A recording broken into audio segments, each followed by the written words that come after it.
Shri T Sharma ji, आज के हमारे मुख्य अतिथि जिन्होंने अभी वक्तव्य दिया, सिद्दीक अहमद साहब, मैडम चित्रा, हमारे साथी सुरेश जी, वेदप्रिय जी, डॉक्टर सुरेंद्र कुमार, डॉक्टर दैया, रमेश्वरा जी, कृष्ण गोयल जी, सुखबीर जी, बहुत सारे साथी हैं जो हमारे साथ लगातार इन अभियानों के अंदर काम करते हैं। और सबसे महत्वपूर्ण आज के पार्टिसिपेंट्स में गुड़गांव के हमारे सहयोगी आयोजक जिन्होंने आयोजन करने में बहुत महत्वपूर्ण भूमिका निभाई है, राजेंद्र सरोहारी, मैडम बबीता, स्नेह लता जी, ईश्वर नास्तिक जी और कुछ युवा साथी जो यहाँ विद्यार्थी के तौर पे आए हैं। सबसे ज़्यादा खुशी की बात है, मुझसे पहले भी कही गई ये बात, बच्चों को देखकर या युवा पीढ़ी को देखकर बहुत ज़्यादा उत्साह मिलता है कि वो भी इन चर्चाओं में, इस बातचीत में शामिल हैं। और आज के पूरे दिन में जो जो काम होंगे, सतवीर जी ने उसके बारे में चर्चा की है, तो वो सारे काम आप जब करेंगे तो ये शाम तक एक अच्छा फ्रूटफुल इवेंट जो है वो बनता हुआ दिखाई देगा। धीरे धीरे मिलकर हम आगे बढ़ाते जाएंगे इसको। अभी मैं बहुत ज़्यादा बातचीत नहीं करना चाहता क्योंकि मेरे से पहले काफ़ी कुछ बातें वैज्ञानिक मानसिकता को लेकर आई हैं। मैं आपसे दो चार बातें करता हुआ अपनी बात को थोड़ा सा आगे बढ़ाऊँगा। खास करके मेरी इच्छा ये रहेगी कि विद्यार्थियों में से अगर कोई बता सके तो बहुत ज़्यादा अच्छा लगेगा। विज्ञान क्या है? बड़ी सिंपल बात है। तो कोई भी व्यक्ति आए, खास करके स्टूडेंट्स, अभी मैं आपके नाम नहीं जानता हूँ तो इसलिए ऐसे ही बोलना पड़ रहा है। तो विज्ञान क्या है? आप अपनी क्लास, आप अपना इंट्रोडक्शन दें और सिर्फ इतनी सी बात हमें समझाएं कि आप क्या समझते हैं विज्ञान से। कोई भी स्टूडेंट आएगा, विज्ञान क्या है? What is science? कुछ भी आप सोचते हैं, समझते हैं, जो भी आपके क्लासेस में, स्कूल में पढ़ाया जाता होगा, तो प्लीज़ आएंगे। शाबाश, वेरी गुड। आप अपना नाम, क्लास और स्कूल और उसके बाद गुड मॉर्निंग एवरीवन। जो भी आज यहाँ पर प्रस्तुत हैं, मैं सभी को उनका अभिनंदन और नमस्कार करता हूँ। मैं रोहित, कक्षा 11वीं का छात्र, राजकीय वरिष्ठ माध्यमिक विद्यालय सिविल लाइन से आपके समक्ष प्रस्तुत हूँ और इस चर्चा में भाग है। विज्ञान जीवन से मरने तक, खाने से बचने तक, उठने से बैठने तक सभी चीज़ें विज्ञान। कुछ रसायन से बनती है तो कुछ पर्यावरण से बनती है। जब हम छोटे होते हैं तो कई चीज़ें हम नहीं जानते, पता करते करते पता चलता है ये सभी चीज़ें विज्ञान से जुड़ी हैं। तो हम मान सकते हैं कि आज जहाँ हम खड़े हैं वो विज्ञान की वजह से खड़े। तो उन्होंने अपनी तरह से विज्ञान को बताया, विज्ञान की डेफिनेशन हमें बताने की कोशिश की। इसी तरह से एक दो विद्यार्थी और भी आए, कोई भी एक विद्यार्थी आप आएंगे? आइए। नहीं, अच्छा ठीक है, आप आइए। और कौन आ रहा है?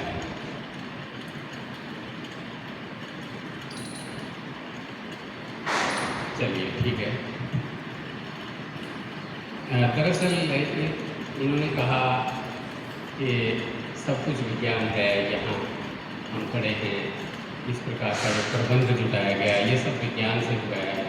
हमारे खाने पीने से, भोजन से लेकर तमाम चीज़ें विज्ञान है। ऐसा ही विज्ञान के बारे में सामान्य रूप से कहा जाता है। सामान्य नागरिक से जब भी कभी विज्ञान के बारे में बात होगी तो वो इसी प्रकार से यही बात कहते हुए दिखाई देंगे कि विज्ञान जो है वो भौतिक शास्त्र है, विज्ञान रसायन शास्त्र है, विज्ञान जीव विज्ञान है, विज्ञान राजनीति शास्त्र है, विज्ञान जो है वो एक विशेष ज्ञान है। ऐसा भी कहेंगे कि किसी किसी चीज़ के बारे में विशेष ज्ञान है। अभी हाल ही में गौहर रज़ा एक बहुत बड़े वैज्ञानिक हैं, उन्होंने एक पुस्तक लिखी है, मिथकों से विज्ञान तक। जब कभी उपलब्ध हो तो आप भी उसको देख लीजिएगा। थोड़ी सी वो पुस्तक मैंने देखी है। तो उस पुस्तक में विज्ञान की इंट्रोडक्शन देते हुए वो कह रहे हैं कि विज्ञान को जब उन्होंने गूगल पे ट्रेस करने की कोशिश की कि विज्ञान क्या है, वो भी देखना चाहते थे। बहुत बड़े साइंटिस्ट हैं, CSIR के चीफ साइंटिस्ट रहे हैं, दुनिया के जाने माने वैज्ञानिक हैं। तो भी वो गूगल सर्च करके जब ये देख रहे थे कि विज्ञान क्या है, इस विमर्श को लेके लोगों की क्या जिज्ञासा, क्या प्रतिक्रिया, या गूगल किस प्रकार से इसको डिफाइन कर रहा है, तो उन्होंने बुक में बाकायदा मेंशन किया हुआ है कि 11 अरब हिट हुए हैं इस डेफिनेशन को ढूंढने के लिए। 11 अरब, कैन यू इमेजिन? तो ये जो एक विज्ञान क्या है, ये असल में मुश्किल ही काम है। इसको 2, 4, 5 लाइनों में ऐसे डिफाइन भी नहीं किया जा सकता है। और इसकी जो हिस्ट्री है, विज्ञान क्या है को की जो परिभाषा को तैयार करने की जो एक्सरसाइज है, वो असल में हज़ारों साल पीछे जाना पड़ता है उसके लिए।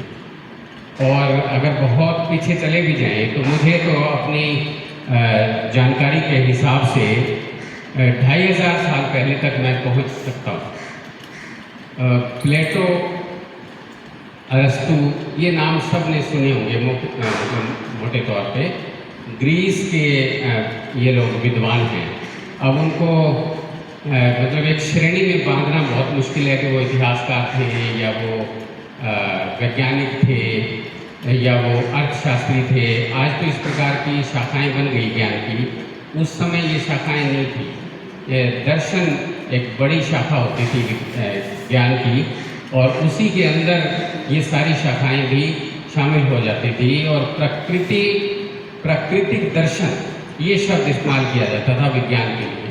2500 साल पहले की बात अगर हम करें तो उस समय प्राकृतिक दर्शन के नाम से इसको कहा जाता था, बुलाया जाता था। इसी तरह से अगर हम अपने देश के साथ अपने इतिहास को साथ में जोड़कर देखना चाहें तो हमें महात्मा बुद्ध का नाम याद आता है। महात्मा बुद्ध के बारे में आमतौर पे ये बात कही जाती है कि वो वैज्ञानिक तौर से अब चीज़ों को देख समझ रहे थे। तो ये विज्ञान को परिभाषित करना काफ़ी कठिन काम है। और इसमें भी जब हम थोड़ी सी बातचीत को आगे बढ़ाएं तो वैज्ञानिक विधि एक चीज़ शामिल होती है, एक चीज़ जो है प्रौद्योगिकी शामिल होती है, टेक्नोलॉजी जिसको बोलते हैं। तो टेक्नोलॉजी और साइंस में अंतर भी करना मुश्किल हो जाता है। ये सब कुछ विज्ञान भी है और ये टेक्नोलॉजी भी है, तो इसके अंदर भी अंतर करने की बात है। और इसी तरह से फिर वैज्ञानिक मानसिकता भी एक चीज़ है।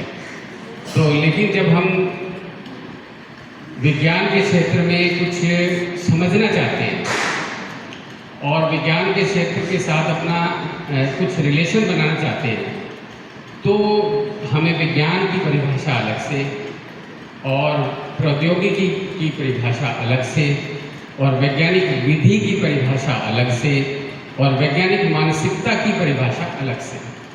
ये इस तरह से ये जो पुस्तिका दिखाई जा रही थी, ये छोटी सी पुस्तिका लगती है वैसे देखने में, 49 पेज है, लेकिन इस पुस्तिका में ये सारे कॉन्सेप्ट्स आपको दिखाई देंगे। तो अगर आप पढ़ेंगे इसको तो आप समझेंगे कि वास्तव में विज्ञान क्या है और प्रौद्योगिकी क्या है, वैज्ञानिक विधि क्या है और वैज्ञानिक मानसिकता क्या है।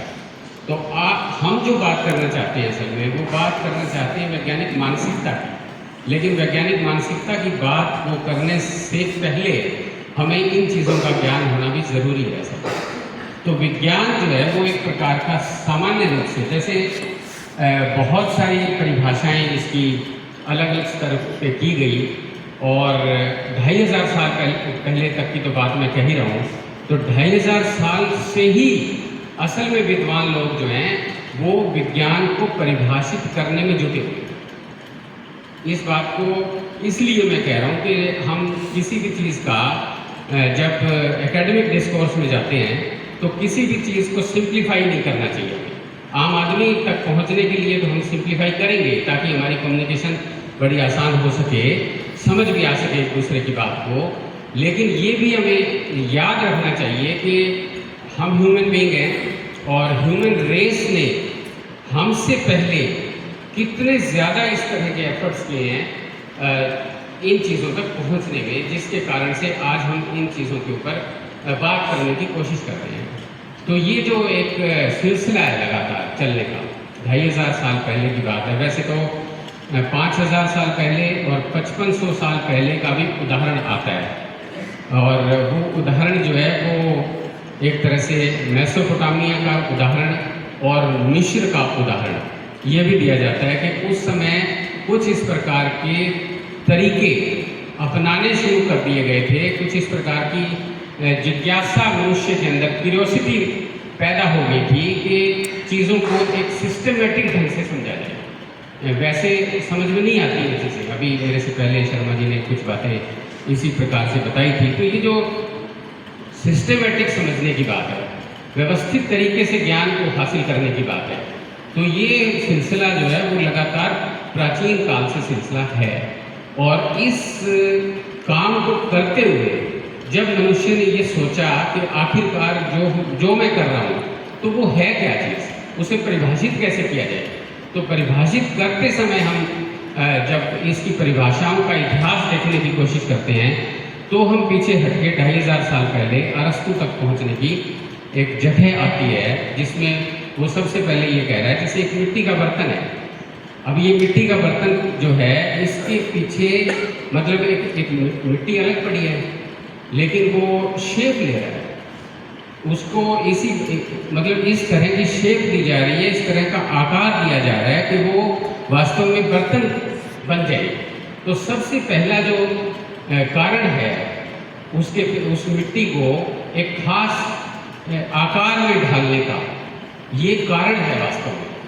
किसी व्यक्ति ने बर्तन बनाने के लिए अगर उसको मिट्टी को इस्तेमाल किया तो बर्तन बनाना एक कारण है, और उसने उस मिट्टी के साथ अपनी बुद्धि को इस्तेमाल किया, अपने तकनीक को इस्तेमाल किया, उसके अंदर एक खास प्रकार का मेथड लगाया। वो मेथड लगे ना अगर तो वो मिट्टी का कुछ और बनेगा, बर्तन नहीं बन सकता है।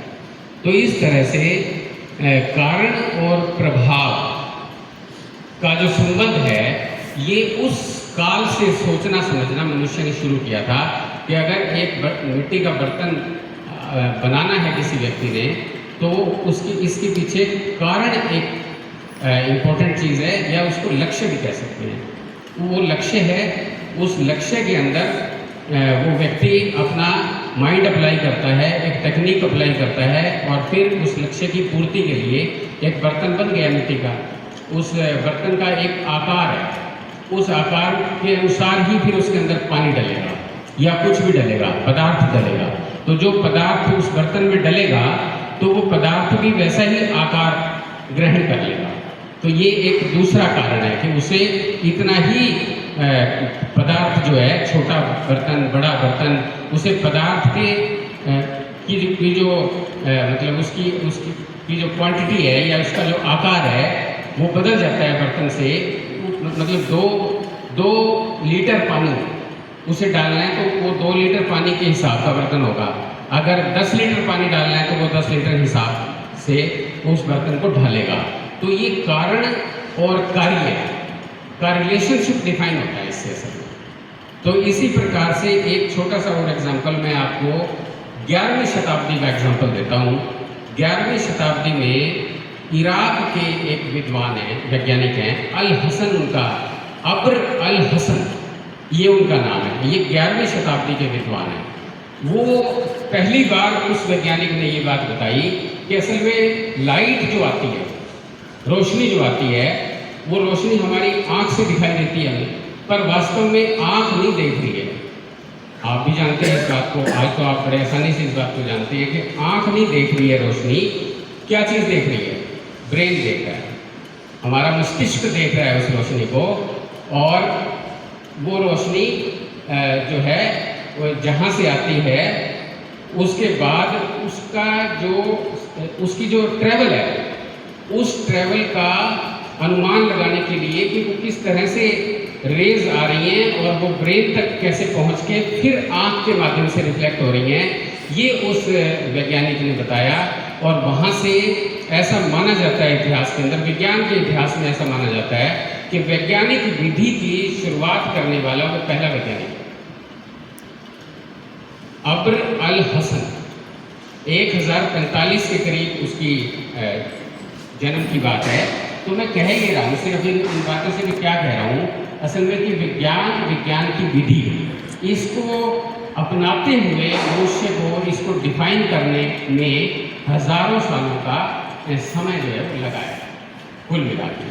और इन चीज़ों को परिभाषित करते हुए आज तो बड़ी आसानी से हम बहुत अलग अलग प्रकार से चीज़ों को देख रहे हैं, लेकिन अभी भी विज्ञान की जो ठोस परिभाषा है, एक समय में जब मैंने कहा कि प्राकृतिक दर्शन के तौर पे इसको साइंस तो बोला ही नहीं जाता था, ये तो एक प्रकार से मतलब दार्शनिक अंडरस्टैंडिंग थी नेचर को समझने की। लेकिन बाद में जब ये साइंस के तौर पे विकसित हुई है तो उसमें आप देखेंगे कि किस तरह से धीरे धीरे करके क्या क्या चीज़ें हो सकती हैं। तो सबसे पहले, जिसका पहले भी जिक्र हुआ, कि हम एस्ट्रोनॉमी और अपने आसपास का भौतिक एनवायरनमेंट, हमारे आसपास जो फिजिकल परिवेश है, इस फिजिकल परिवेश को समझने की कोशिश में उतरे थे। और आज आप देखिए कि इसकी कितनी ज़्यादा शाखाएं बन गई है। नैनो टेक्नोलॉजी आ गई, बायोटेक्नोलॉजी आ गई, बायोसाइंसेज आ गई, और ये तमाम प्रकार की आर्टिफिशियल इंटेलिजेंस भी आ गई। अब ये सारी विज्ञान की शाखाएँ हैं। तो विज्ञान को परिभाषित करने के लिए सबसे पहले, क्योंकि प्रकृति के साथ मनुष्य उसका अवलोकन कर रहा था, मनुष्य उसको अंडरस्टैंड कर रहा था कि ये क्या हो रहा है, तो उस समय जिस तरह से इसको एक दर्शन के तौर पे डिफाइन करने की कोशिश की गई, बाद में ये साइंस बनता चला गया। तो इसी विमर्श के अंदर वैज्ञानिकों ने ये समझा कि ये एक तरह से किसी भी चीज़ का अपने आसपास के भौतिक परिवेश का खास करके एक विशेष ज्ञान है। मनुष्य के लिए ये एक विशेष प्रकार का ज्ञान है, और खास करके अपने भौतिक परिवेश का ज्ञान है। और भौतिक परिवेश का ज्ञान जो है वो दरअसल लेने में मानवता ने काफ़ी ज़्यादा श्रम किया है। इसके अंदर मानसिक श्रम जो है वो शामिल है, इसके अंदर हाथ के द्वारा करके देखे गए प्रयोग भी इसके अंदर शामिल हैं। तो ये कुल मिलाकर एक इस तरह से डेवलपमेंट हुई, जिसमें फिर वैज्ञानिक विधि को डिफाइन किया गया कि वैज्ञानिक विधि जो है वो सबसे पहले ऑब्जर्वेशन की तरफ लेकर जाती है। अवलोकन होता है, मनुष्य उसका अवलोकन करता है किसी भी एक चीज़ का, फिर अवलोकन के बाद मनुष्य जो है उसकी विशेषताओं को समझना शुरू करता है, उसको देखता है अनुभव से। अवलोकन किया और दूसरा फिर एक्सपीरियंस किया, तीसरा एक्सपीरियंस करने के बाद फिर उसका एक्सपेरिमेंट किया। क्या वास्तव में जो मैंने देखा और मैंने अनुभव किया, क्या उसको बार बार दोहराया जा सकता है, किसी और जगह पर भी दोहराया जा सकता है, किसी और तीसरे व्यक्ति का भी वैसा ही अनुभव होगा। तो इस तरह से ऑब्जर्वेशन, और फिर उसके बाद एक्सपीरियंस करना, फिर उसके बाद किसी तीसरी जगह पर किसी और मनुष्य के द्वारा एक्सपेरिमेंट करना। अगर ये इस तरह से चीज़ें बनती हैं तो जाकर वो साइंटिफिक एक तरह से अध्ययन या स्टडी बन सकती है। तो बहुत सारे विद्वानों ने साइंस को और साइंटिफिक मेथड को अलग अलग तरीके से डिफाइन करने की कोशिश की, और अभी भी ये कोशिशें चल रही हैं। अब आप देख लीजिए कि युवा पीढ़ी के साथ खास करके ये बात रहेगी कि आप में से भी कल को कोई बच्चा या कोई विद्यार्थी ऐसा हो सकता है जो इस विमर्श के अंदर शामिल होना चाहिए, इस विमर्श के अंदर वो शामिल हो जाए कि हम भी इसको डिफाइन करने की कोशिश करेंगे, या कम से कम अब तक जो डिफाइन कर दिया गया है उसको समझने की कोशिश करेंगे। और फिर आपको पता चलेगा कि टेक्नोलॉजी साइंस का केवल मात्र एक पार्ट है, और साइंटिफिक मेथड जो है वो मेथड असल में ज्ञान को हासिल करने का, चाहे वो हमारे शरीर का ज्ञान है, चाहे वो हमारे नक्षत्रों का ज्ञान है, और चाहे वो हमारे आसपास के परिवेश का ज्ञान है, जो इस नॉलेज को लेने के लिए हमें क्या क्या स्टेप्स लेने पड़ते हैं। तो इसका मतलब ये हो गया, मैं अब फिर वापस एक बार पीछे चला जाता हूँ। महात्मा बुद्ध ने क्या कहा था? उन्होंने कहा था कि किसी बात पर, उस बात पर यकीन ना करो जो केवल आपने सुनी है, सुनकर यकीन ना करो। उन्होंने फिर आगे कहा कि किसी ऐसी बात पर भी यकीन ना करो जो केवल मात्र आपने पुस्तक में पढ़ी है। किसी ऐसी बात पर भी यकीन ना करो जो किसी टीचर ने आपको बताया है। तो ये जो यकीन करना मतलब जिसको समझना कहते हैं असल में, तो समझना वास्तव में कठिन काम है। और ये उस समय महात्मा बुद्ध की जो बात आ रही है दिमाग में बार बार, ये इसलिए आ रही थी कि वहाँ उस समय उनका एक स्ट्रगल था, उस व्यक्ति का और उनके आसपास के लोगों का एक स्ट्रगल था कि वेद में जो कुछ लिखा हुआ है वो सब कुछ ईश्वर के द्वारा लिखा हुआ है और ये सब कुछ सही है। इन चीज़ों को वो लोग क्रिटिकली देखना चाहते थे। ठीक गलत का मसला नहीं है, क्या गलत है क्या ठीक है, मैं पूरे प्रोसेस को बता रहा हूँ कि वो लोग एक तरह से देखना चाहते थे, उसको टेस्ट करना चाहते थे कि ये जो कहा गया है ये वास्तव में सही है या गलत है। इसके ऊपर सवाल करने की बात थी, स्पिरिट ऑफ इंक्वायरी की बात थी। तो स्पिरिट ऑफ इंक्वायरी का एक जो सफ़र है मानव समाज के अंदर, वो काफ़ी लंबा और काफ़ी पुराना है। और ये आज इस बात पर विज्ञान पहुंचा है निश्चित तौर पर कि जो भी चीज़ को समझना है उसको यहाँ से शुरू किया जा सकता है। क्यों? सबसे पहले क्यों पूछो, ये चीज़ क्यों। और ऐसा हम अपने जीवन के अंदर, अपने डेली रोज़मर्रा की लाइफ के अंदर खुद से ही कई बार प्रश्न कर रहे होते हैं। असल में आप यहाँ आ रहे थे, मैडम ने आपको मतलब कहा है कि आप यहाँ पार्टिसिपेट करो, फिर भी आने से पहले एक बार आपके मन में प्रश्न आ भी सकता है कि क्यों जाऊँ। फिर आपको लगा कि मैडम ने कहा है, इसका उत्तर भी आपने ढूंढ लिया तो इसलिए जाते हैं। तो फिर यहाँ जब आप आ गए हो तो हो सकता है कि अब आपका ये वाला प्रश्न का उत्तर बदल जाए। तो इस प्रकार से ये जो फिर आप शाम तक अगर आप वास्तव में कन्विंस हो जाएंगे कुछ बातों से और आपको लगेगा कि मुझे अच्छा लगा, मुझे कुछ समझने को मिला, सीखने को मिला, तो फिर आपका अंडरस्टैंडिंग ऑफ द डे बदल जाएगा। तो इस प्रकार से चेंज भी होती है अंडरस्टैंडिंग कुल मिला के। तो इस तरह से जो मेहनत है बारीक तौर के ऊपर सूक्ष्म दृष्टि के साथ जीवन के आसपास की सराउंडिंग्स की चीज़ों को देखना, समझना, अंडरस्टैंड करना और फिर उसके कारणों को ढूंढना, ये चीज़ें इस तरह से हमें वैज्ञानिक दृष्टि की तरफ जो है वो लेकर जाती हैं और वो हमारी वैज्ञानिक मानसिकता बनती है। और ये डिस्कवरी ऑफ इंडिया में नेहरू ने 10 पेज लिखे हैं इसके ऊपर, साइंटिफिक टेम्पर के ऊपर। टॉपिक का नाम तो ये नहीं है साइंटिफिक टेम्पर, टॉपिक का नाम है साइंस, रिलीजन एंड फिलॉसफी। ये हेडिंग है उनका, 544 पेज की किताब है वो अंग्रेज़ी के अंदर, और उसका 10 पेज उन्होंने इसके ऊपर बाकायदा कंट्रीब्यूट किया, डिवोट किया है। तो उसका जो ये टाइटल मैंने आपको बताया, साइंस, फिलॉसफी एंड रिलीजन, उसमें ये साइंटिफिक टेम्पर को बहुत अच्छे ढंग से वो उठा रहे हैं। तो पूरी दुनिया के अंदर असल में ये विमर्श है। और उससे पहले कि मैंने ऐतिहासिक चीज़ें भी आपको बताई हैं, तो ये जो साइंस और टेक्नोलॉजी और साइंटिफिक टेम्पर और साइंटिफिक मेथड, ये अपने आप में असल में ये केवल मात्र एक्सपेरिमेंट्स करने वाले वैज्ञानिकों की कोई भी एरिया वैज्ञानिकों का, एग्रीकल्चर की एक साइंस है और तमाम चीज़ें अभी जिसकी ऊपर बातचीत हो गई है, लेकिन ये केवल स्कूल, कॉलेज, यूनिवर्सिटीज़ या लेबोरेटरीज़ का फील्ड नहीं है। इसको बाहर निकाल लिया गया और समाज के अंदर ही इसको अप्लाई कर दिया गया। और ये कहा गया वैज्ञानिकों के द्वारा ही और विद्वानों के द्वारा ही ये कहा गया कि असल में साइंस जो है वो समाज के सवालों को भी हल करती है। समाज के सवालों को समझने की भी एक मतलब उसके अंदर कोशिश होती है, क्योंकि मेथड लगाना है आपको, सवाल उठाना है क्यों। जैसे पहले भी बातचीत कही गई है, बहुत सारी ये एग्जाम्पल दिए गए इस प्रकार के।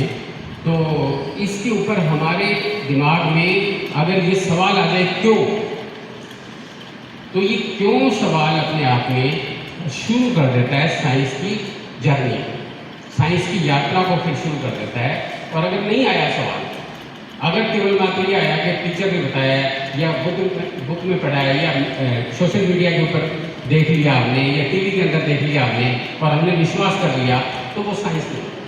वो आपके बिलीफ्स जो हैं वो धीरे धीरे बिलीफ्स बन जाएंगे और हो सकता है आप जीवन के अंदर ऐसी ही अपनी सोच और समझ करने लगे, तो इस तरह से अंतर करने की ज़रूरत पड़ेगी आपको। नेहरू ने जो अंतर किया, उन्होंने ये कहा कि साइंटिफिक टेम्पर जो है वो एक तरह से ना तो वैज्ञानिक विधि है और ना ही तार्किक सोच है। तर्क से सोचना काफ़ी नहीं है, वैज्ञानिक विधि अपनाना भी काफ़ी नहीं है, बल्कि क्या है कि असल में ये आपका समाज का, मतलब हर मनुष्य का और पूरे समाज का एक स्वभाव बन जाए। टेम्पर का मतलब है एक प्रवृत्ति, एक सोच, मतलब हम इसी तरह से सोचते हैं। तो ये ट्रेनिंग असल में बहुत बचपन से ही चलनी चाहिए। तो इसलिए आपका आना बहुत मतलब एक तरह से खुशी देने वाला है कि ये ऐसी प्रवृत्ति बन जाती है मनुष्य की, ऐसा स्वभाव बन जाता है कि वो हर चीज़ के ऊपर प्रश्न उठाता है, क्यों की बात करता है, और क्यों के बाद वो आगे अपनी जिज्ञासा को शांत नहीं होने देता है, बल्कि वो ढूंढता है, उसके उत्तर ढूंढता है, जवाब ढूंढता है, और उन जवाबों को फिर अपने से, अपने अंतर्मन में बात करके देखता है और जीना चाहता है उसको। जब उसे कई तरह के अनुभव हो जाते हैं और उसकी बात प्रमाणित हो जाती है, तब उसकी एक समझ इस प्रकार की बन जाती है कि ये बात ऐसी थी। और नहीं तो सुनी सुनाई जो बातें हैं वो हमारे समाज के अंदर तमाम प्रकार की वो मान्यताओं पर आधारित है। आप कितनी ही चीज़ें इस प्रकार की देख सकते हैं, चाहे वो लड़के लड़की का भेद का मसला है, चाहे वो गोरा रंग और काले रंग का मसला है, ऐसी हज़ारों चीज़ें आपको डेली देखनी पड़ती हैं, जिससे आपको अपनी बनी बनाई मान्यताएं जो हैं, आप केवल जीवन उससे जिए, आपने कभी उसके ऊपर प्रश्न नहीं उठाया। तो जैसे ही आप प्रश्न उठाएंगे तो आपको उसका दूसरा पक्ष जो है वो नजर आएगा। तो इस तरह से ये एक ऐसा विमर्श है, मैं समझता हूँ कि इस विमर्श से इसकी कोई उम्र नहीं है सीखने समझने की। ये हर उम्र के व्यक्ति को साइंटिफिक टेम्पर के कॉन्टेक्स्ट में अपने आप को अध्ययनशील बना के रखना चाहिए। साइंटिफिक टेम्पर एक ऐसी चीज़ है। और दूसरी बात ये कि अब हम अपने देश के आते हैं, क्योंकि मेरा जो विषय है उससे मैं पहुंच रहा हूँ उसकी तरफ। मेरे को सिर्फ यही बात बतानी थी, आयोजकों ने मुझे इतना ही निर्देश दिया है कि हमारे हिंदुस्तान में, भारत में वैज्ञानिक मानसिकता को लेके कुछ वैज्ञानिकों ने एफर्ट्स किए, प्रयास किए। तो वो प्रयासों का सिलसिला क्या है, असल में मुझे केवल ये बात करनी है। तो ये प्रयासों के सिलसिले तक पहुंचने के लिए मैंने ये बातें कह दी। और ये प्रयासों का जो सिलसिला है दुनिया भर के अंदर तो बहुत पुराना है, इसी तरह से भारतवर्ष के अंदर बहुत पुराना है। लेकिन जो आज़ादी का समय है उस समय के अंदर एक, क्योंकि हम सारे आज़ादी के बाद के मतलब ही हैं वैसे भी, तो अपने समय काल को तो बहुत अच्छे ढंग से अंडरस्टैंड करने की कोशिशें हमें लगातार जारी ही रखनी चाहिए। तो ये जो कुछ फेजेज़ हैं इसके, वो मैं फटाफट आपको बता देता हूँ, बाकी आप फिर पढ़ लेंगे, ज़्यादा समय में नहीं लूँगा। एक सबसे महत्वपूर्ण समय जो आधुनिक समय कहा जाता है जिसको इतिहास के संदर्भ में भी, वो है 19वीं शताब्दी। 19वीं शताब्दी में असल में समाज सुधारकों ने परिवर्तन करने के लिए स्पिरिट ऑफ इंक्वायरी को अपने जीवन का हिस्सा बनाया। उसमें चाहे राजा राम मोहन राय हैं, चाहे ज्योतिबा फुले हैं, चाहे ईश्वर चंद्र विद्यासागर हैं, चाहे सावित्रीबाई फुले हैं, चाहे पंडिता रमाबाई हैं, ऐसे कितने ही नाम आप देख सकते हैं, चाहे स्वामी दयानंद हैं। ये स्पिरिट ऑफ इंक्वायरी को आधार बनाकर अपना अध्ययन कर रहे थे और अपनी भूमिका ले रहे थे। और जब वो स्पिरिट ऑफ इंक्वायरी के साथ ये कह रहे थे कि ये 4000 साल का जो हमारा भारत का इतिहास है, इसके अंदर जाति का भेदभाव क्यों है, इसके अंदर लैंगिक समानता क्यों नहीं है, स्त्रियों के ऊपर और जो तथाकथित मतलब जिनको शूद्र कहा गया या दलित जातियाँ कही गई या निम्न जातियाँ कही गई, उनके साथ ये घोर उत्पीड़न और अन्याय क्यों हो रहा है, और अंधविश्वास, कट्टरता, रूढ़िवाद ये कहाँ से आ रहा है। मतलब ये जो स्पिरिट ऑफ इंक्वायरी उन्होंने शुरू करी, वो इसको शुरू कर करके अपने जीवन में मनुष्य काम भी करता है और सीखता भी है साथ साथ। मतलब हम यहाँ अगर आ रहे हैं आपके साथ बात करने, तो मेरा एक नैतिक दायित्व भी बनता है कि मैं 2-4 घंटे पढ़ के आऊँ। अगर खाली मैं आता हूँ तो उससे मतलब मुझे ही सेटिस्फेक्शन नहीं होगी, आपको तो क्या सेटिस्फाई कर सकता हूँ मैं। तो इसी तरह से ये लोग काम करते थे, ये खुद अपना अध्ययन और अपने साथ मतलब एक तरह से जिद्दोजहद करते थे, विचारों की जिद्दोजहद करते थे। तो उन विचारों की जिद्दोजहद के अंदर इन्हें पुरानी मान्यताएं गलत लगने लगी। इन्हें एहसास हुआ इस बात का कि स्त्री पुरुष में अंतर नहीं है, वो जो पहले बनाई गई है वो गलत मान्यताएं हैं। इन्हें एहसास हुआ इस बात का कि ये जो हमें बहुत सारे इस प्रकार के सूर्य ग्रहण की बात आती है, तो सूर्य ग्रहण के समय आपको भोजन नहीं करना है, आपको घर से बाहर नहीं निकलना है। अगर महिला गर्भवती है तो उसको अगर उसके ऊपर ग्रहण का मतलब प्रभाव पड़ गया तो उसका बच्चा जो है वो किसी और तरह से विकृत हो जाएगी उसकी बॉडी। तो इस प्रकार की जो भी मान्यताएं हैं, इन तमाम मान्यताओं को 19वीं शताब्दी के ये सुधारक, समाज सुधारक जो हैं, ये चुनौतियाँ दे रहे थे स्पिरिट ऑफ इंक्वायरी के माध्यम से। तो हमारे समाज के अंदर भी स्पिरिट ऑफ इंक्वायरी की एक आदत पड़ गई, शुरुआत सी हो गई कि भाई ऐसे करो, नहीं तो भारत के अंदर ये कमज़ोर रहा है ये पक्ष। शुरू तो हो गया था महात्मा बुद्ध के समय, बीच की कड़ियाँ भी बहुत सारी हैं, 13वीं 14वीं 15वीं 16वीं शताब्दी भी आती है, जहाँ कबीर, नानक, रैदास और इन लोगों ने भी स्पिरिट ऑफ इंक्वायरी का बहुत बड़ा काम किया है, लेकिन उसके बावजूद ये कमजोरी बनी गई। तो भारत के अंदर जब आज़ाद होने की तैयारी मतलब स्ट्रगल चल रहा था, आज़ादी का आंदोलन चल रहा था, तो उस समय 1938 के सुभाष चंद्र बोस जो हैं वो कांग्रेस के अध्यक्ष थे, कांग्रेस पार्टी के।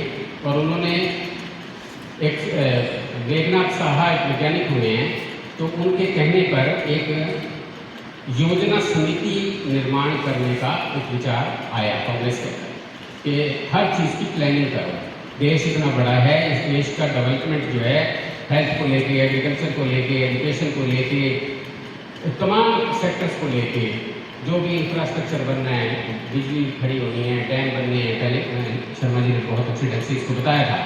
तो ये सब चीज़ों के ऊपर एक योजना आयोग बना और वो 1938 में पंडित जवाहरलाल नेहरू की अध्यक्षता में बना, क्योंकि कांग्रेस के अध्यक्ष सुभाष चंद्र बोस थे। उन्होंने मेघनाथ साहा की सिफारिश सुनी और ये नेहरू जी के हवाले ये काम कर दिया कि इसको आगे बढ़ेगी। और नेहरू ने इस काम को लिया, एक स्वभाव की बात भी है, उनके अंदर भी इस प्रकार की काबिलियत थी, वो फ्रीडम स्ट्रगल अपना कर रहे थे, फ्रीडम मूवमेंट के नेता हैं वो। और उन्होंने ये जो डिस्कवरी ऑफ इंडिया लिखी है, ये जेल में बैठकर लिखी है। 9 साल के करीब उनका जेल का समय है, उसमें वो डिस्कवरी ऑफ इंडिया लिख रहे हैं और उस समय वो साइंटिफिक सेंटर के ऊपर भी वो सोच रहे हैं। और आने वाले समय के अंदर उन्हें साइंटिफिक टेम्पर लिखते लिखते ये विश्वास बन जाता है कि भारत की बहुत सारी समस्याएं साइंस को, टेक्नोलॉजी को अपनाने से दूर होंगी। ये उनका विचार कब बनता है जब वो पढ़ लिख कर अपना भी लिख रहे हैं साथ ही साथ। तो उस समय उनका विचार ये बिल्कुल परिपक्व विचार बन जाता है कि भारत की समस्याओं को सुलझाने के लिए साइंस जो है वो बहुत बड़ी एक भूमिका अदा करेगी, टेक्नोलॉजी एक बहुत बड़ी भूमिका अदा करेगी। इसीलिए डैम्स आए, IITs आई, यूनिवर्सिटीज़ आई, CSIR जैसी रिसर्च इंस्टीट्यूट्स आई, बहुत सारी चीज़ें इस प्रकार की जो है वो तैयार की गई। और 1958 में एक साइंटिफिक पॉलिसी आई, साइंटिफिक पॉलिसी रेजोल्यूशन बोलते हैं 1958 में। उसने भी साइंस को सब बहुत महत्वपूर्ण एक दर्जा दिया अपने समाज को विकसित करने का, अपने देश को आगे बढ़ाने के लिए, कि साइंस जो है वो बहुत बड़ी मतलब एक चीज़ है। और इसके साथ साथ ये बात ज़रूर है कि ये साइंस जो है और ये जो साइंस के आधार पर जो टेक्नोलॉजी की जो संस्थाएं बनती जा रही हैं, इसको हार्डवेयर माना गया। कंप्यूटर की भाषा जानते ही हैं आप, तो हम सब हार्डवेयर माना गया। लेकिन जो वैज्ञानिक मानसिकता है ना, ये सॉफ्टवेयर है। और वैज्ञानिक मानसिकता अगर जन जन तक पहुंचती है तब ये सॉफ्टवेयर कारगर होगा। कुछ मुट्ठी भर लोग अगर साइंस करते रहेंगे तो समाज तो अंधविश्वास करता रहेगा, समाज तो बलि चढ़ाता रहेगा, समाज तो महिला पुरुष में जो है अपना भेदभाव करता रहेगा, वो तो मतलब दलितों की हत्या करता रहेगा, वो तो अल्पसंख्यक धार्मिक अल्पसंख्यकों को दोयम दर्जे का बताता रहेगा। तो इसलिए साइंटिफिक टेम्पर जरूरी है। तो ये साथ ही साथ ये बात जो है साइंस पॉलिसी के साथ इस बात को जोड़ा गया, एक दस्तावेज तैयार किया गया 1958 में। और ये कहा गया कि हम साइंटिफिक टेम्पर बनाएंगे समाज का, और साइंस और टेक्नोलॉजी की जो संस्थाएं हैं वो डेवलपमेंट का काम करेंगी। और ये काम सारे जन के लिए होगा, क्योंकि हमारा उस समय वेलफेयर स्टेट था, हम कल्याणकारी राज्य थे। और कल्याणकारी राज्य का मतलब ये भी था कि हर व्यक्ति को सुविधाओं का, साधनों का हिस्सा मिलना चाहिए, उसको अपने जीवन के अंदर आगे बढ़ने के तमाम अवसर मिलने चाहिए। जिस संविधान की बात की गई पहले, तो इस संविधान हमारा वास्तव में एक साइंटिफिक टेम्परामेंट पर आधारित दस्तावेज है। और उसके 1976 में उसके अंदर 51A(H) जोड़ा गया, जिसकी बात भी की गई कि ये जो फंडामेंटल ड्यूटी है हर नागरिक की, नागरिक का मतलब ये नहीं है कि अब प्राइम मिनिस्टर भी नागरिक है, उसकी भी ड्यूटी बनती है नागरिक होने के नाते साइंटिफिक टेम्परामेंट को वो आगे लेकर जाए। तो इस प्रकार से लिख दिया गया कि हर मनुष्य, हर देश का हर नागरिक इस पूरे श्रम को, नॉलेज के इस परस्यूट को आगे लेकर जाएगा। इस प्रकार की एक कल्पना 1958 तक आते आते हमने कर ली थी। उसके बाद फिर एक पड़ाव 1983 है, उसके बाद एक पड़ाव 2003 है, उसके बाद फिर एक पड़ाव 2013 है। ये सारे जितने भी पड़ाव मैं अलग अलग आपको बता रहा हूँ, ये सारे के सारे साइंस एंड टेक्नोलॉजी की पॉलिसीज़ को निखारते चले जा रहे हैं। और समय के अनुसार, परिस्थितियों के अनुसार भारत को आगे बढ़ाने के लिए ये पॉलिसीज़ आ रही हैं। एक पॉलिसी 83 में आई, एक पॉलिसी 2003 में आई, एक पॉलिसी 2013 में आई। 13 के बाद अब कोई पॉलिसी फिलहाल नहीं आई है। अगर आई है तो मेरे पास जानकारी नहीं है, किसी और साथी के पास जानकारी हो तो मुझे अच्छा लगेगा, मैं भी उसको पढ़ लूँगा। ये पॉलिसीज़ इस तरह से डेवलप होती गई। ये सारी पॉलिसीज़ ये कहती हैं कि साइंस और टेक्नोलॉजी, इसका विस्तार और साइंटिफिक टेम्पर। लेकिन इसमें बस एक बात कह के मैं अपनी बात खत्म कर रहा हूँ। अवसर की नज़ाकत के हिसाब से मैंने अपने मोल्ड कर लिया जो भी कहना था मुझे। तो मैं सिर्फ एक आखिरी बात ये कह रहा हूँ कुल मिला के कि इसमें हुआ क्या। इसमें हो ये गया कि साइंटिफिक टेम्पर जो है ना वो पीछे छूट गया,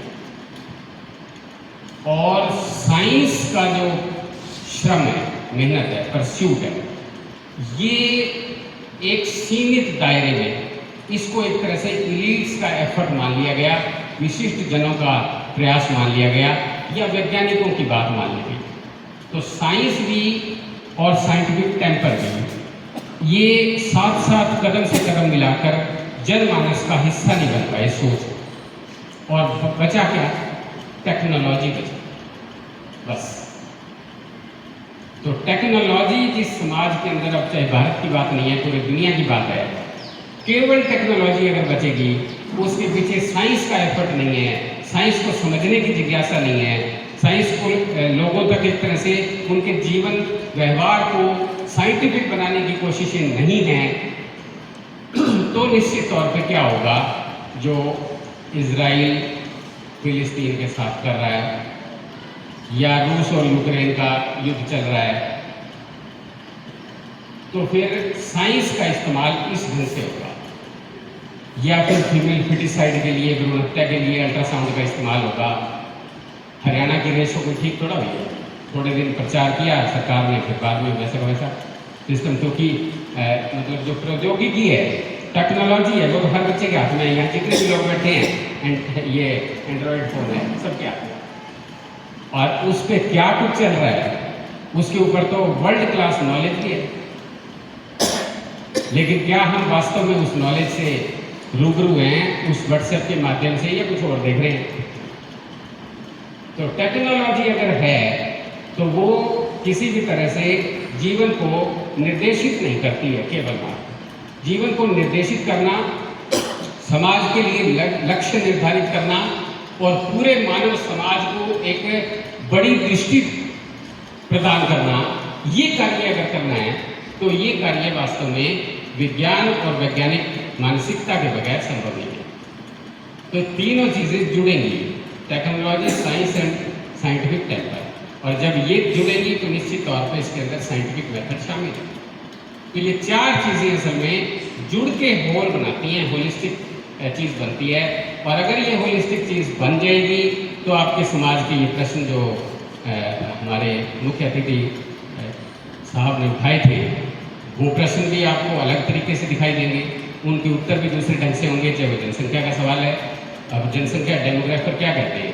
डेमोग्राफी वाले भी ये कहते हैं कि जनसंख्या जात से नहीं जुड़ी हुई है, जनसंख्या धर्म से कोई नहीं जुड़ी हुई है, जनसंख्या जुड़ी हुई है अनपढ़ता से, जनसंख्या जुड़ी हुई है गरीबी से। मजदूर को चाहिए ज़्यादा हाथ, वो बच्चे ज़्यादा पैदा करेगा जिसके पास रोटी नहीं है खाने की। तो जनसंख्या बढ़ती हुई जनसंख्या को देखने और समझने का नज़रिया आपका बदल जाएगा, क्योंकि वो साइंटिफिक नज़रिया है। अब ये नज़रिया अगर नहीं बदला, स्कूलों के अंदर अगर केवल मात्र आधी अधूरी सी जानकारी लेते रहे तो आप कल को ये बड़े होकर ये बात कहते हुए मिलोगे जो पहले बताया गया कि दूसरे धर्म के लोगों की जनसंख्या बढ़ती है क्योंकि वो ज़्यादा बच्चे पैदा करते हैं, क्योंकि वो ज़्यादा शादियाँ करते हैं। कुतर्क है ये सारे सारे।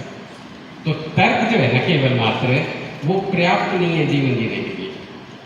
तर्क के साथ आपको वैज्ञानिक मानसिकता, वैज्ञानिक सोच को जोड़ना पड़ेगा। और दरअसल वैज्ञानिक सोच क्या है वास्तव में, अगर ये अपना ली जाती है समाज में, तो साइंस की एक कमजोरी बताई, नेहरू ने भी इस बात को शायद कहा है। वो कह रहे हैं कि साइंस जीवन के लक्ष्य तय नहीं करती है, दर्शन लक्ष्य तय करता था। फिलॉसफी, रिलीजन और साइंस को जब डिफाइन कर रहे हैं, लेकिन साइंटिफिक टेम्पर अगर शामिल हो जाता है तो उसमें ये दार्शनिक रूप आ जाता है और वो समाज के और मनुष्य के लक्ष्यों को निर्धारित कर देता है। और समाज का और मनुष्य का और राष्ट्र का अगर लक्ष्य निर्धारित हो जाता है तो उसके बाद यही मनुष्य, यही का मतलब यहाँ बैठे हुए 50-40 लोग नहीं, पूरा समाज वो किसी और ढंग से व्यवहार करेगा। वो चोरी चकारी नहीं करेगा, हिंसा नहीं करेगा, वो लूटपाट नहीं करेगा, वो हत्याएं और आत्महत्याएं नहीं करेगा। ये सब बदल जाएगा। तो इस तरह से ये जो मतलब खंडित किया गया है, चीज़ों को टुकड़ों में बांटा गया कि हम तो केवल टेक्नीशियन, हम टेक्नोलॉजी जानते हैं और टेक्नोलॉजी का बोलबाला कर दिया। जो भला आदमी है वो मान लो व्हाट्सएप की दुनिया से आगे नहीं बढ़ पाया, उसको आती नहीं चीज़ें, तो बच्चे उसके और मजाक उड़ा देते हैं, बोले क्या आपको सीखने नहीं आता। तो वही बात ये है कि केवल ये टेक्नोलॉजी एक चीज़ है, इम्पोर्टेंट है, मैं इसको नकार नहीं रहा, लेकिन इसके साथ साथ होलिस्टिक व्यू पॉइंट बनना और व्यवहार के अंदर उतरना, इसके लिए हमें साइंस की विधि, साइंस का ज्ञान, नॉलेज और उसके बाद फिर अपना स्वभाव, अपनी प्रवृत्ति, खोजबीन की, प्रश्न उठाने की, लगातार जिज्ञासु बने रहने की, एक इसमें और शब्द ऐड कर देता हूँ मैं, वो है सेंसिटिविटी, संवेदनशीलता के साथ। मनुष्य का एक तरह से ये एक टेम्परामेंट का हिस्सा होना चाहिए, क्योंकि अगर आप ये पद्धति अपनाओगे तो इसमें सेंसिटिविटी भी चाहिए। तभी एक पूरा का पूरा एनवायरनमेंट मनुष्य अपने आसपास भी बनाता है और सोसाइटी में भी वो एनवायरनमेंट बनता है कुल मिला के, जिसमें साइंस का विमर्श हो सकता है। तो अपन क्या कर रहे हैं बेसिकली आज की इस कार्यशाला के माध्यम से, सिद्दीक अहमद साहब बैठे हैं, टी शर्मा जी बैठे हैं, हमारी टोटल पूरे मूवमेंट की डिपेंडेंस इन्हीं लोगों पे है, क्योंकि ये लोग एक तरह से एनलाइटेड लोग हैं, वो बहुत एक्सपीरियंस लोग हैं, जीवन के तमाम चीज़ों को, पक्षों को समझते हैं। रमेश चौरान जी हमारे बीच में बैठे हैं। इन लोगों पे हमारी डिपेंडेंस के तौर पर मैं ये कह रहा हूँ कि गुड़गांवा, नूहू, रेवाड़ी, पलवल, फरीदाबाद, ये 5 ज़िलों के पार्टिसिपेंट्स अपन ने यहाँ बुलाए थे। एक आध जिला मिस भी हो गया होगा, लेकिन चेहरे देखकर ऐसा लग रहा है कि रिप्रेजेंटेशन हुआ है। तो हम इन 5 ज़िलों में इस प्रकार का विमर्श ले जाना चाहते हैं। ये केवल मात्र एक दिवसीय कोई प्रोजेक्ट दिया गया नहीं है हमें कि भाई थोड़ा बहुत खर्चा वर्चा कराओ और अपना वापस आ जाओ, ये मसला नहीं है। कोई NCSTC को DST कुछ भी हमारे पास ऐसा नहीं है।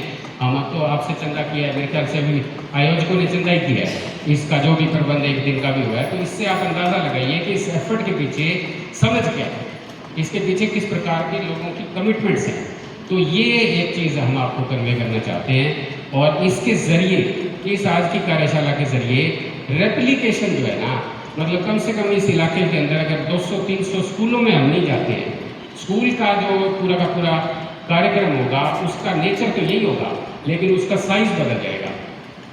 यानी अब जो बात हुई है यहाँ, अपन सुबह 10 बजे से लेके और 12:30-1 बजे की इस सेशन में ये 3 घंटे तो इसको हो गए। इस 3 घंटे वाले को आप 30 मिनट में बदल दो, वहाँ केवल मात्र 30 मिनट का लेक्चर हो जाएगा वैज्ञानिक मानसिकता पे, जैसे अपन कोशिश कर रहे हैं। और उसके बाद ये जो 3 घंटे और एक्टिविटी चलेगी आपकी, ये एक्टिविटी 1.5 घंटे की हो जाएगी। तो कुल मिला के 2 घंटे का प्रोग्राम आप स्कूल के अंदर लेकर चले जाओ। मुझे ऐसा लगता है कि आपकी जो प्रेस्टीज है समाज के अंदर, कोई स्कूल मना नहीं करता है कि भाई यहाँ ये कार्यक्रम करना है, और इसी तरह से ये कार्यक्रम आगे बढ़ सकता है। और हम तो यहाँ आए हैं केवल मात्र इनिशिएट करवाने। मैं जितनी बात कह पाया, मेरे से सभी ज़्यादा जानने वाले व्यक्ति बैठे हैं। वो बाई द वे इत्तेफाक की बात है कि हम बाहर से आ गए तो हमें एक अवसर दे दिया आपने। नहीं तो सिंगला साहब बैठे हैं, सुरान साहब बैठे हैं, तमाम लोग पहले जिनके मैं नाम ले चुका हूँ, ये सभी लोग साइंटिफिक टेम्पर के ऊपर इससे भी बेहतर बातचीत रख सकते हैं। तो इस तरह से एक सिलसिला अपन इस इलाके के अंदर चलाना चाहते हैं, जिसको हम आज एक प्रकार की शुरुआत मान रहे हैं। जी बहुत शुक्रिया, आप सबने ध्यान से सुना, उम्मीद है। शुक्रिया।